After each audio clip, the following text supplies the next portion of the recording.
Hello दोस्तों, आप लोग कैसे हो? तो आज की वीडियो में हम बात करेंगे कि इमोशंस, क्या होते हैं इमोशंस? और किस तरीके के होते हैं ये इमोशंस? जैसे कि हुआ सैडनेस, एंग्री, एंगरनेस, हैप्पीनेस और ओवर एक्साइटमेंट, ठीक है? ये कुछ मेन हैं और भी बहुत तरीके के होते हैं। अगर आप एक्टिंग क्लास जाओगे तो सीखोगे नए-नए इमोशंस, ठीक है? अब हम बात करेंगे इन बेसिक्स पे कि यार क्या होता है कि हम तब आजकल हर चीज़ पे रिएक्ट कर देते हैं। आप नोटिस करके देखना, छोटी-छोटी बातें होती हैं जिन पे हम इरिटेट हो जाते हैं, ओवर एक्साइटेड हो जाते हैं। हम ये समझने की कोशिश नहीं करते हैं कि यार हम इमोशंस के कंट्रोल में आते जा रहे हैं कहीं न कहीं। क्योंकि हम अगर आपके इमोशंस आपके कंट्रोल में नहीं है, इसका मतलब आप हर छोटी-छोटी बात पे रिएक्ट कर रहे हो। कोई अगर कोई गलत बात कर देता है तो आप 1 सेकंड में गुस्सा हो जाते हो। कोई अच्छी खबर सुन लेते हो तो आप ओवर एक्साइटेड हो जाते हो। ठीक है? तो क्या आपको लगता है कि हमें ये इमोशंस इतनी जल्दी शो करने की ज़रूरत है? एक्सप्रेस करने की ज़रूरत है लोगों को? नहीं, ऐसा नहीं है।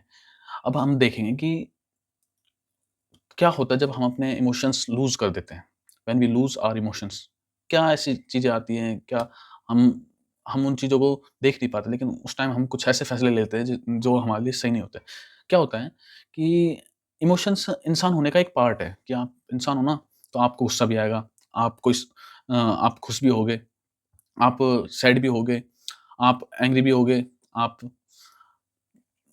ओवर एक्साइटेड भी होगे, कन्फ्यूज़ भी रहोगे। लेकिन इसका मतलब ये नहीं है ना कि आप हर जगह अपने इमोशंस को दिखाओ।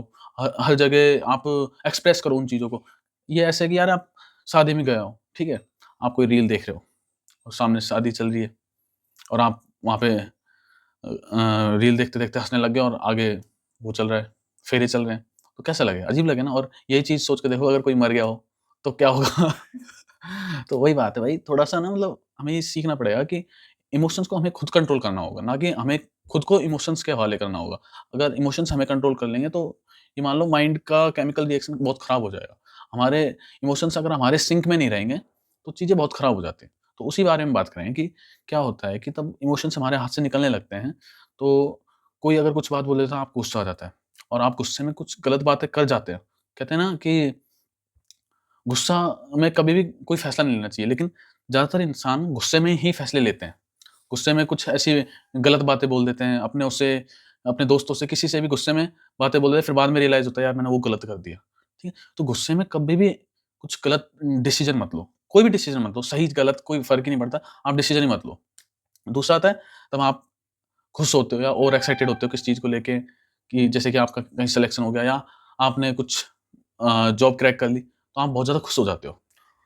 और खुश हो जाते हो तो आप क्या करते हो कि भई कोई आपसे प्रॉमिस करवा लेता है उस टाइम पे या कोई चीज़ माँगता है तो आप उसके लिए हाँ कर देते हो। और ये इनडायरेक्टली आपको बाद में रियलाइज़ होता है कि यार मैंने काश कि वो प्रॉमिस नहीं करता, या काश कि उस टाइम मैंने थोड़ा दिमाग लगा लिया होता। क्योंकि तब हमारे ऊपर इमोशंस अ, हावी होते हैं ना। हम हमारे हम किसी इमोशन को एक्सप्रेस करते हैं लोगों के सामने, तो लोग हमें प्रिडिक्ट कर लेते हैं कि हाँ भाई, अब इससे जो भी काम करने के लिए कहेंगे ना, ये कर लेगा। अगर वो होगा, खुशी का इमोशन होगा। वहीं अगर वो गुस्सा होगा ना, तो उससे वो गलत चीज़ें करवा लेते हैं। तो लोगों को पता रहता है कि हाँ भाई, हर किसी को पता होता है कि हाँ भाई, कोई इंसान गुस्से में क्या फैसला लेगा और खुश होगा तब क्या फैसला लेगा। लोग बाग इस चीज़ का बहुत फ़ायदा उठाते हैं। तो इसी चीज़ का आपको ध्यान रखना है कि यार अपने इमोशंस पे कंट्रोल पाना बहुत इम्पोर्टेंट है। तो अभी इसको हम है ना कुछ पार्ट्स में देखें कि आप कैसे अपने इमोशंस को कंट्रोल कर सकते हो।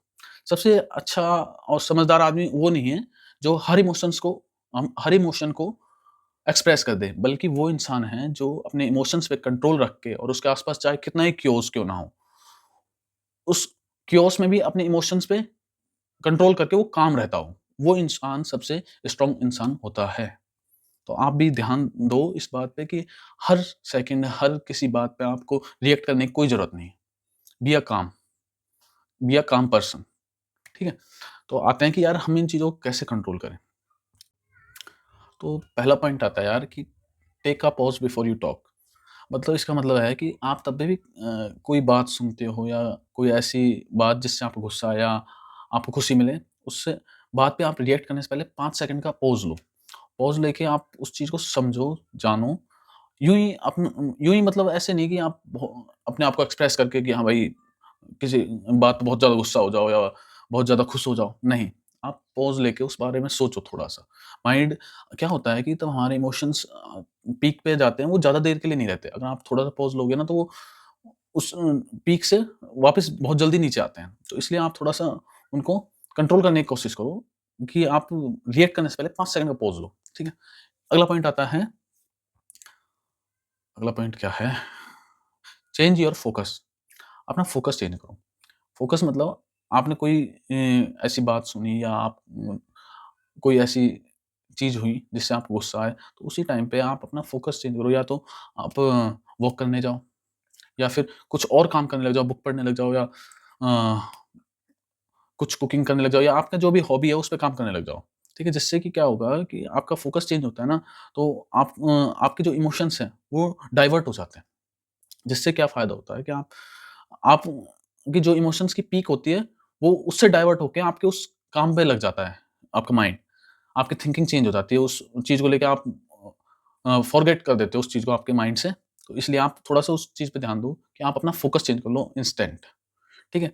ये होगी दूसरी बात। तीसरी बात है, थिंक अबाउट लॉन्ग टर्म।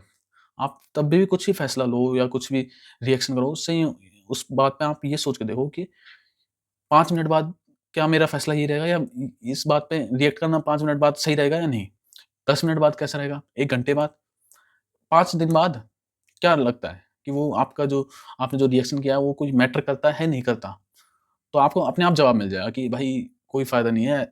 आप ऐसे शॉकिंग रिएक्शन दे दो या फिर आप बहुत ज़्यादा गुस्सा हो जाओ तो उसका कोई सेंस बनता नहीं है। क्योंकि लोग-बाग हमेशा आपकी जो चुप्पी होती है ना, उससे ज़्यादा इफ़ेक्ट होते हैं बल्कि आपके इंस्टेंट रिएक्शन से।